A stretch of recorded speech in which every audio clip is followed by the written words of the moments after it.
going on, guys? This is Seabass with Seabass Tutorials.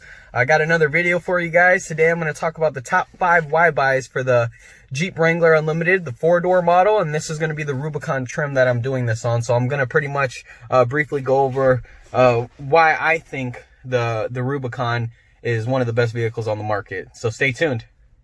Okay, guys. So before I get more into detail about the four-wheel drive system and the off-roading performance, I just want to show you guys this.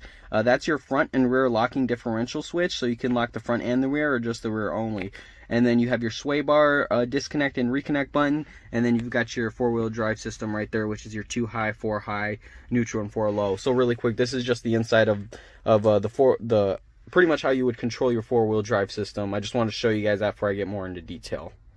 Okay, guys, so with the Jeep Wrangler Rubicon, the four-wheel drive system offered on this one is going to be the Rock Track 4-to-1 four-wheel drive system. So pretty much what the Rock Track system is it's going to give you more control and more torque to your wheels. So it has a 4-to-1 low gear ratio. What that 4-to-1 low gear ratio is going to do is going to allow you to actually send more torque to your wheels while crawling. So if you're going like low speeds, if you're rock crawling, the 4-to-1 Rock Track system is going to be the ideal four-wheel drive system to go for if you're doing off-roading. So that's my advice. Number 2, we got the front and rear locking differentials. So really quick, I'm going to explain to you what an open differential is and a locking differential.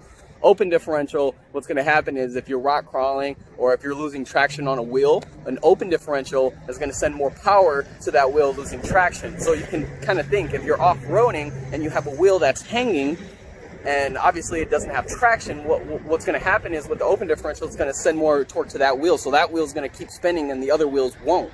You don't want that. With the locking differentials, what's going to happen is it's going to allow this, both wheels to travel at the same speed on the axle. So if you have your rear axle, or if you have your rear differential locked, it's going to send an equal amount of power to both wheels. If you have the front and rear, it's going to send an equal amount of power to both wheels. So you want to keep that in mind. That's why I think the Wrangler Rubicon is the one to go with if you're going to be doing off-roading. Obviously, we've got performance suspension, we've got Fox shock absorbers, and then another thing too that we have with the Rubicon is we've got the skid plates on the transmission, we've got a skid plate on the fuel tank, skid plates over the differentials, and then we got rock guards. So that's my number 1 reason is the off-roading performance. You just can't beat it with the Rubicon. Okay, guys, so number 2 is going to be the rugged styling, the style of the Jeep Wrangler, what makes it a Jeep. It's the rugged look, the rugged performance, the classic feel. It's just, it's amazing. I mean, there's no power seats in these things. I mean, they're all manual seats. It's a rugged vehicle, which I don't mind. I love the manual seats. I think it makes it really cool. There's drain holes in the bottom of the floor too. So if you have your top off, which the tops do come off in these things, you know, and it starts raining for some reason, or if water's getting in, or if you're going off-roading, if you're driving through a pond, there are drain holes at the bottom of the floor. Everything inside the vehicle is weatherproof, so this vehicle can handle anything, you know. And then we've got the ventilated quarter panel now that they've added. We have the LED lights in the front now, which is an option you can get. You know, the Jeep Wrangler really just took this to a whole nother level, you know, of off-road performance. You know, it doesn't get any better than this. I haven't seen anything better on the markets. Okay, guys, so number 3 is the interior. Now, the interior is very spacious, it's very comfortable, it's stylish, it looks nice.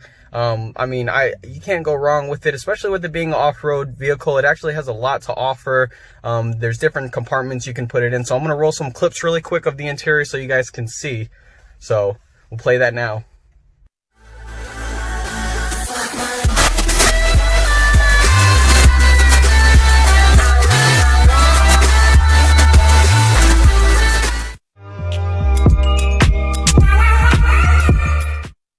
Yo, boom. The thing goes skitty keep and a pop pop boom.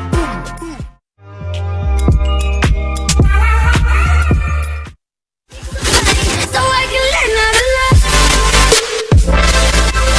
how to love. Okay, guys, so number 4, I want to talk about the safety features. Now, a lot of people are concerned because it's a Jeep Wrangler, it's an off-roading vehicle, whether you're thinking about getting a Sahara, Rubicon, Sport, whatever. there are some advanced safety features offered now on this Wrangler. I just want to go over a couple of them with you really quick. So if you look really closely, we have the blind spot monitors, which is a little triangle indicator in your mirror, and it will blink yellow if someone's in your blind spot. So if you try to switch a lane, it's going to let you know, hey, someone's in your blind spot, don't turn, don't switch lanes yet. Another cool thing is that this thing does have rear cross path detection with stop. So while you're backing up, it has rear parking sensors, which I'm going to show you right here. It has rear parking sensors that will sense any objects, any children, any movement, and if it picks it up, it will. It has an emergency braking system. It will push your brakes down for you to let you know to stop. And you also have the sensors that will beep. There's a radar in the screen that will show you how close you're getting and stuff like that. Another cool feature that's offered on the Jeep Wrangler is going to be the adaptive cruise control. Now, the one I'm in, it does not have adaptive cruise control, but basically to sum it up, what's going to happen is it works like regular cruise control, but with adaptive cruise control, you're able to set the distance from the car that's in front of you. So if you wanted to get closer, there's an option where you could set the distance.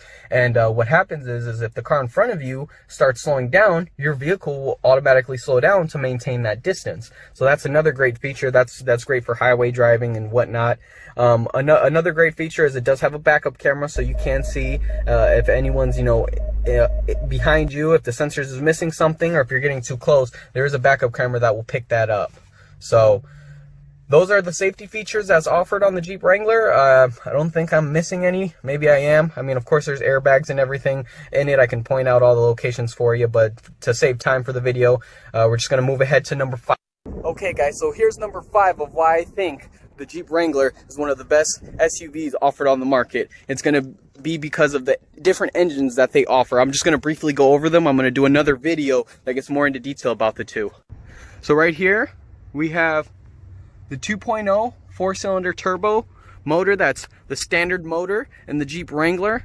It's a great motor, but honestly, it has more torque than the V6. It's more peppy. It's also going to be more fuel efficient. This one's going to get 22 miles per gallon on the highway, 21 city, and it's going to get a combined of 21. So it is going to outperform the V6 by a little bit, but this is going to be our standard motor. So right here, we have a 3.6 liter V6 Pentastar motor. This is a motor that's been used in a lot of our different vehicles that we offer. The V6 is going to have more horsepower, so it definitely is going to outperform the 4-cylinder in that aspect, but it only has 10 horsepower more than the 4-cylinder, so I definitely still wouldn't doubt the 4-cylinder. But this is an option that you can get if you just prefer to have a V6. You can get it.